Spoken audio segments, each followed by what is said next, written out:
बहुत समय पहले एक घना जंगल था जहां अनेक जानवर मिलजुल कर रहते थे।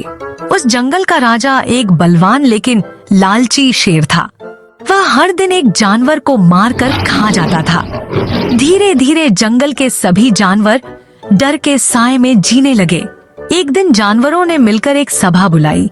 वे शेर के पास गए और बोले, हे जंगल के राजा, अगर आप हर दिन एक जानवर खाने की बजाय हम में से एक को खुद आपके पास भेजने की अनुमति दें, तो आप बिना मेहनत किए भोजन पा सकते हैं और बाकी जानवर चैन से जी सकेंगे। शेर ने सोचा कि बिना मेहनत के रोज खाना मिलेगा, ये तो अच्छा सौदा है। उसने यह प्रस्ताव मान लिया। फिर शेर अपनी गुफा में चला गया। अब हर दिन बारी बारी से एक जानवर शेर के पास भेजा जाने लगा। जो भी जानवर शेर की गुफा में जाता था, शेर उसको मार कर खा जाता था। जानवरों को मार कर खाना, यह किस्सा शेर का रोज का हो गया था।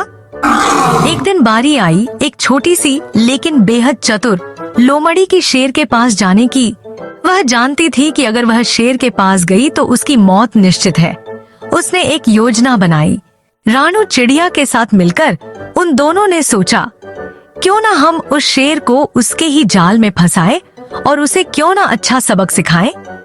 वो शेर अपने आप को बहुत बलवान समझता है। उधर शेर जानवर का इंतजार कर रहा होता है। लोमड़ी जानबूझकर देर से शेर के पास पहुंची। शेर भूखा और गुस्से से पागल हो रहा था। उसने दहाड़ते हुए कहा, तू इतनी देर से क्यों आया? लोमड़ी ने डरने का नाटक करते हुए कहा, महाराज, मैं समय पर आ रहा था, लेकिन रास्ते में एक और शेर ने मुझे पकड़ लिया। वह खुद को जंगल का असली राजा बता रहा था। किसी तरह मैं जान बचाकर भागा और आपके पास आया।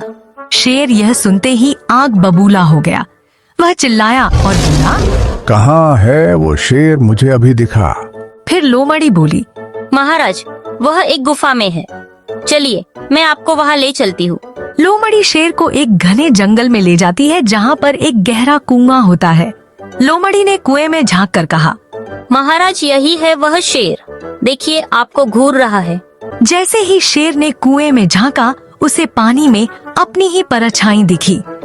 वह समझा कि वास्तव में कोई और शेर वहाँ है। गुस्से में वह उस पर झपट पड़ा और सीधे कुएं में गिर गया। शेर की मौत हो गई और जंगल के सभी जानवर खुशी खुशी रहने लगे। उन्होंने लोमड़ी को अपना नायक माना और उसकी चतुराई की खूब प्रशंसा की। सीख, बुद्धि ताकत से बड़ी होती है। संकट के समय धैर्य और समझदारी से काम लेना ही सच्ची वीरता है।